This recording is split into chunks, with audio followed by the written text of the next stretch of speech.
Teresa Liu, thank you so much for being with us for this video of doing business in Asia. We know each other as you're the managing partner of Fragomen Australia and New Zealand, the practice which has offices across Sydney and Melbourne and Brisbane, Perth and Auckland, and also working really across the APAC region, and that in particular around the field of immigration law, which of course, as we know, is just ever so important for companies when they move their talents across borders. So, hey, thank you so much for us being able to tap into your expertise, your experience, and your knowledge around that.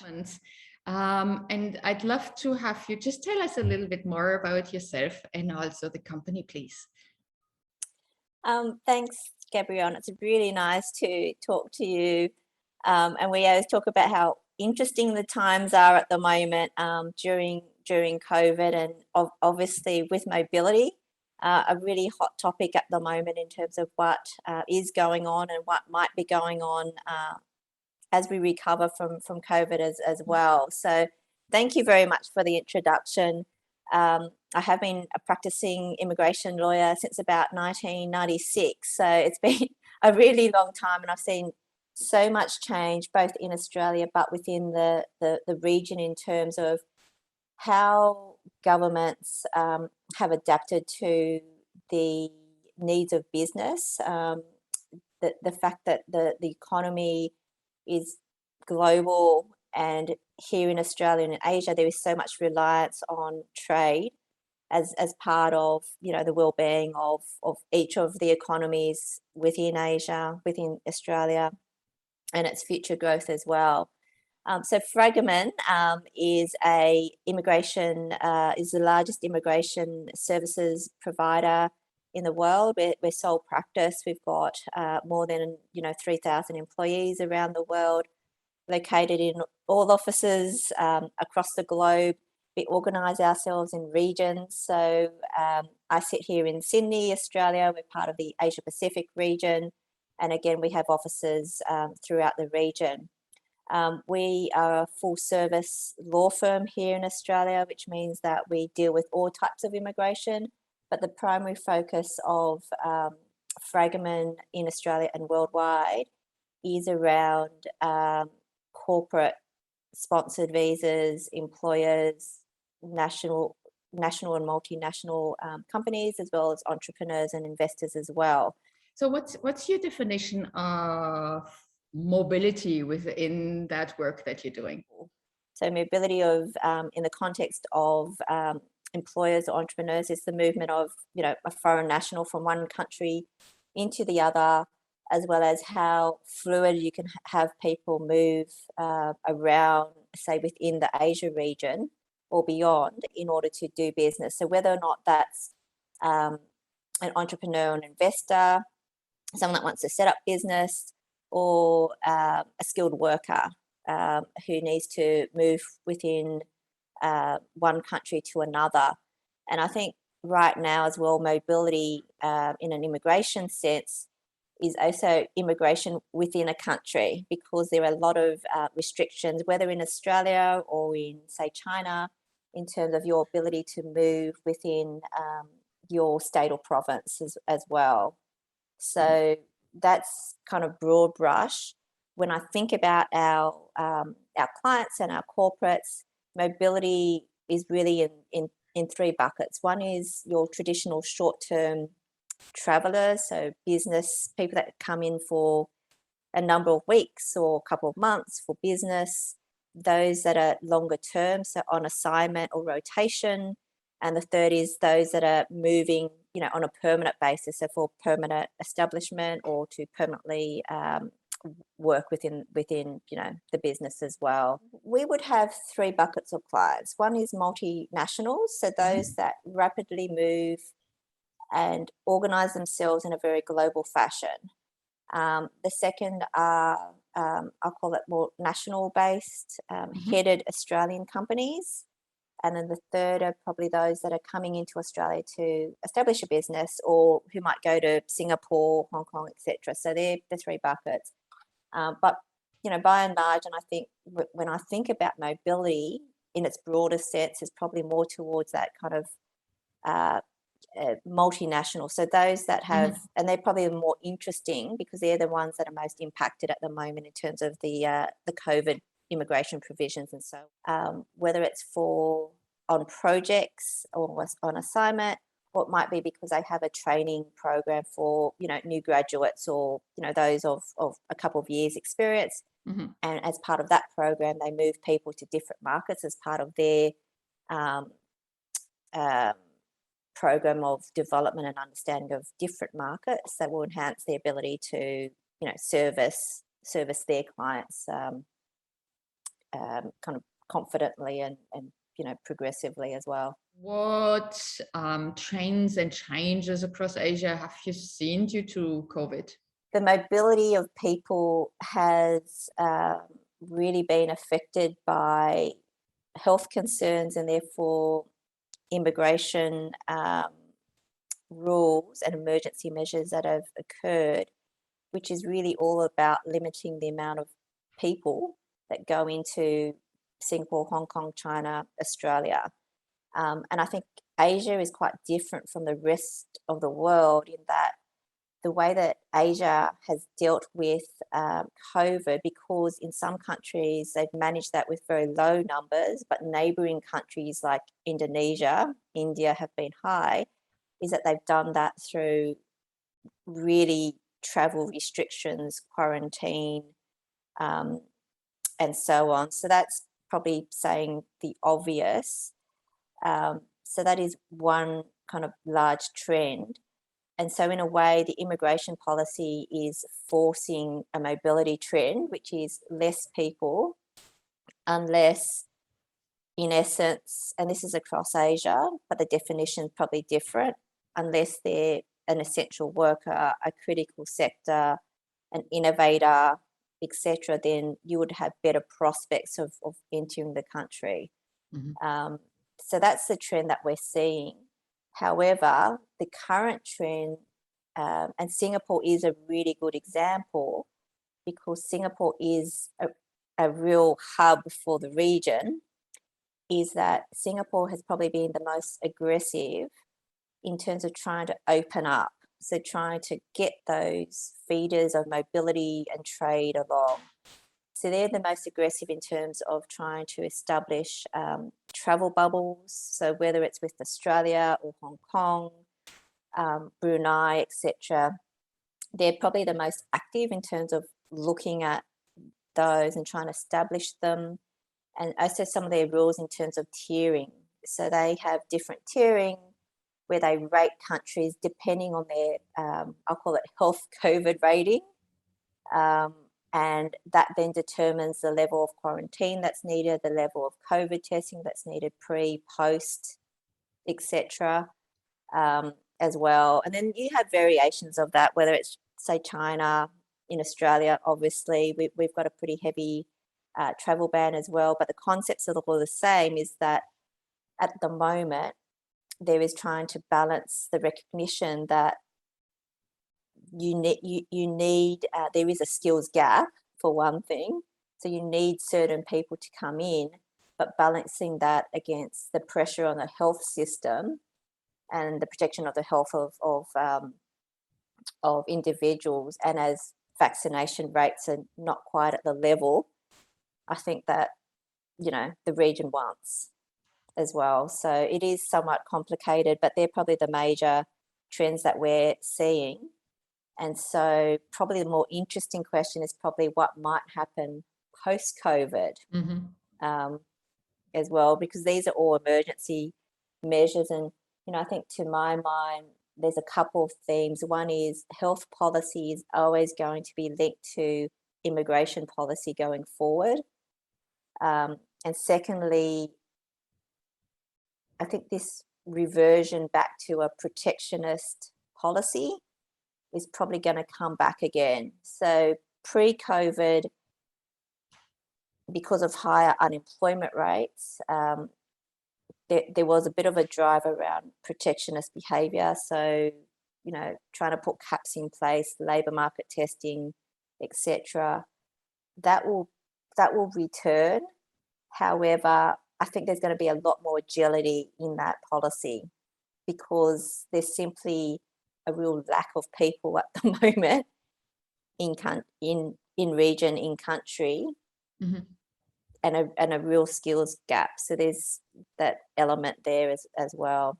So how do you see companies deal with that? And also with that difference that you mentioned around, for example, what's the definition in a given country across Asia when it comes to essential workers?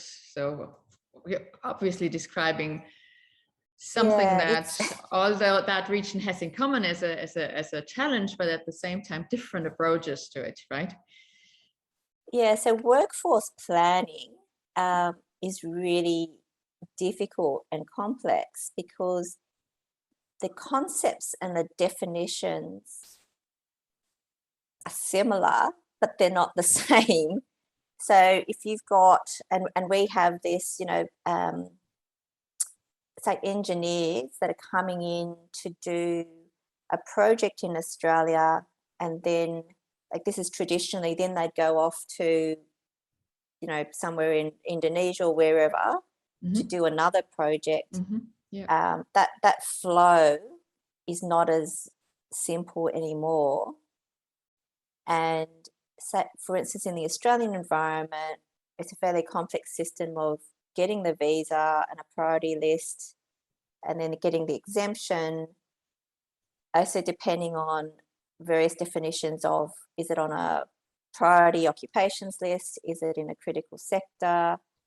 Where are those individuals actually at the moment? All of these types of things. But it might be easier to bring them out from Australia into another country, depending on that location. So we do quite a lot of work with companies in terms of really logistically, what's the best destination for a group of people to come into, to say, for instance, to do a project. So it is just much more complex. And I think, thinking post-COVID, it's really driving business to really consider how critical and important is an individual. So, let's just say borders are open, but it does change the concept of how much movement is required of an individual. So whether it's to fill a skills gap or even on a training or rotation. Yeah. So I know that businesses are already considering, say on the latter, how much can we do remotely and how much do we really need in country, like what's the minimum level to get the benefit of what we need, but how much can we do remotely?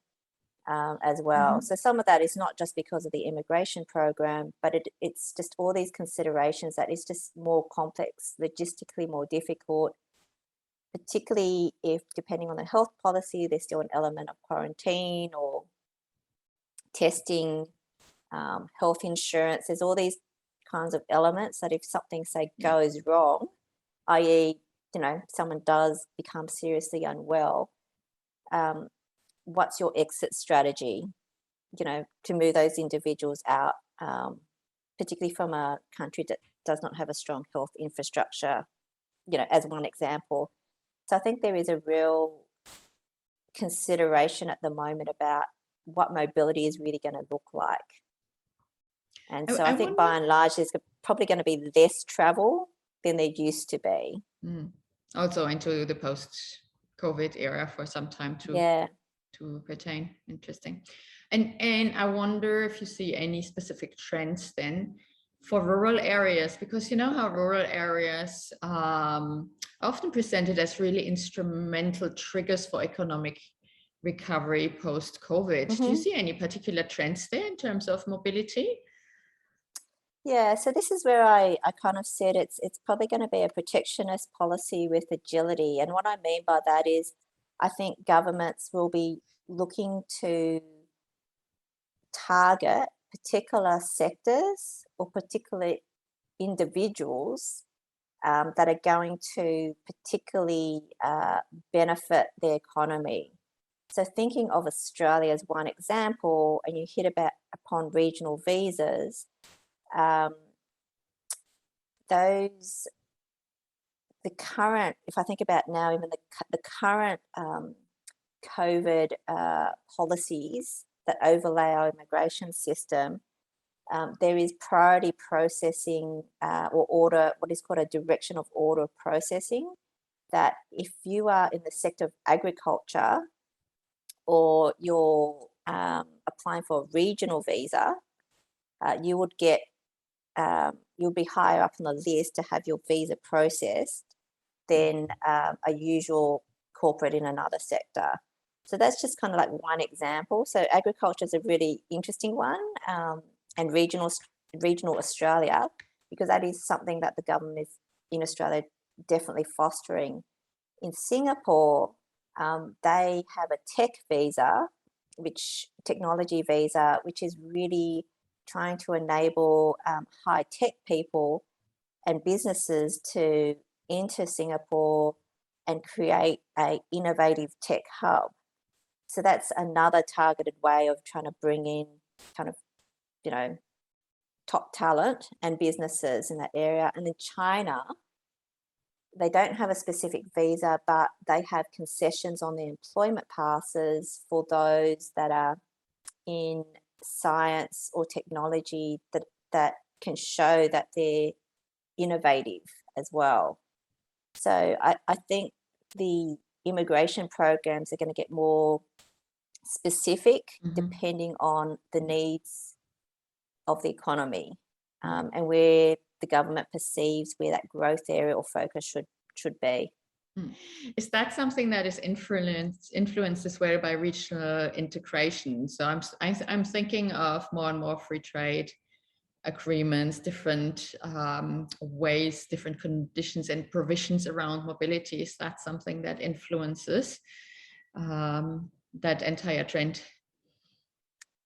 I think free trade agreements, and Australia is a heavy user, as an example, free trade agreements, is definitely an influencer in terms of all of these things. However, the one thing I'd probably say is that the newer free trade agreements, or those that have attempted to negotiate that, this issue around the protection of the local labour market is pretty strong. So whilst there might be more free trade in terms of concessions on duties and taxes and those types of things, as it relates to mobility, the trend that we see is that there is more reluctance to be as free in that way. So the China-Australia Free Trade Agreement, which has been in place for some time, was probably the most aggressive of trade agreements, because it really just dealt with nationals. If you're a national of China, you could, you essentially had a lot more ability to enter. But then in negotiations, say, between Australia and India in more recent years, it was made really clear that labour market testing was off the cards, and that it wouldn't be a concession. So I think that's the government kind of trying to balance all those things. And so Australia's probably at that pointy end, mainly because we like free trade agreements, or we like these types of arrangements. But I think there is that general balance that the rest of Asia is also looking at, is how to balance, generally speaking, unemployment rates and mobility of foreign nationals into their country as well. So it's just a fine balance. So what are your views on the future of mobility? Will this be back in any shape or form to pre-COVID mobility, of how companies move their staff around or acquire international talents coming into Asia? You've mentioned already some hesitations there. Can you give us a broader picture of your views there? So in the past, mobility was a real opportunity for an employee to live in a different location for a period of time, But now I think there will be real considerations from the employee about if they want to do that, similar to if they want to go into the office or work from home. And then second to that is, how will the immigration system adapt to that? So most immigration systems at the moment, as it relates to worker visas, are based on the need of someone to actually be physically in their country to perform their tasks. And there is a presumption that that actually means that they're going to be full-time, that they will be in their office or they'll be at that client location. But what if you had an arrangement, because some of our clients have this for their staff, that they're fully remote, or they're 4 days a week or 3 days a week in the office or whatever. How does that play into immigration policies and gaining that visa? And then separate to that, it's also then extending that out in terms of how remote can that work be. So for instance, I know of a business that is considering, allowing someone to work anywhere for a period of time and then return. So how does that play in terms of people's immigration systems? So they're the things that we need to think about, is in terms of how can the immigration system adapt towards how business and how people work in the future. But I would also say that I think there's a fundamental recognition about the importance of mobility with government and immigration authorities. So, but as mentioned earlier, I think there's going to be more targeting around certain sectors, or I'll call it more top talent, innovators, that type of individual is probably where the government is currently headed. And therefore, in some sense, our businesses need to also adapt to that, or otherwise really, be able to engage with government around other groups of workers. So, semi-skilled, for instance, or lower skilled workers that are still really important to an economy, and where there could still be a skills gap there, despite the fact that it's not highly skilled work either. Yeah, and it's interesting how you stress again and again the importance of government within that future of mobility. Yeah. And of course, I would think limitations, for example, for multinationals bringing their international talent in are not so the limitations around remoteness when it comes to more the hands-on jobs, and as well time zones simply. It's all of that seems fairly challenging. So much to deal with in the future. Is there any further advice, recommendations that you would like to give from that perspective to our audience on doing business in Asia? I suppose a couple of things. One is that mobility will remain, and there is recognition about the importance of mobility. I think for businesses, there needs to be a real consideration around your workforce planning, because it will just become more complex, because the immigration systems around this region are becoming more complex in itself. So I think that reconsideration about how you will move people, the types of roles, what are safe destinations, and so on.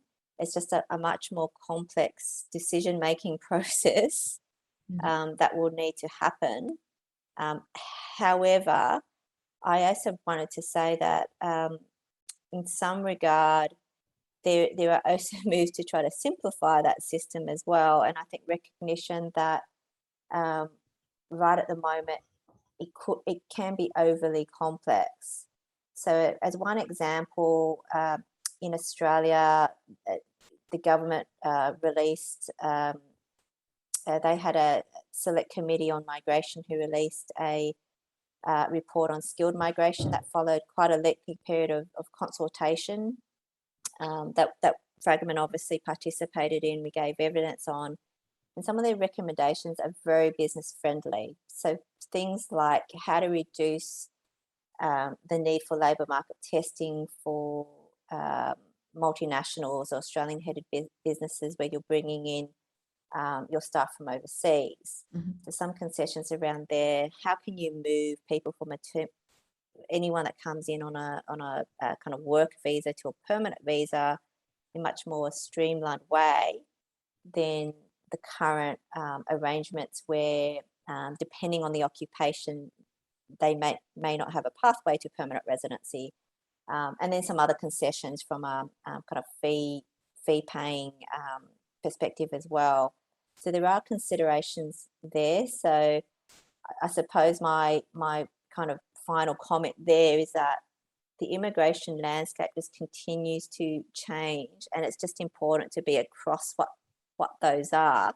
And it's always going to be that fine balance between a level of protectionism and a recognition that there's a skills gap and we need certain people as well to drive the economy, and to kind of, you know, build up a certain sectoral market in that country as well.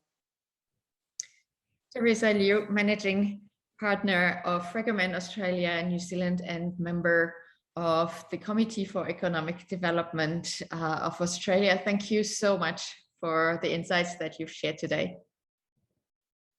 Thank you. Thanks again for the invitation.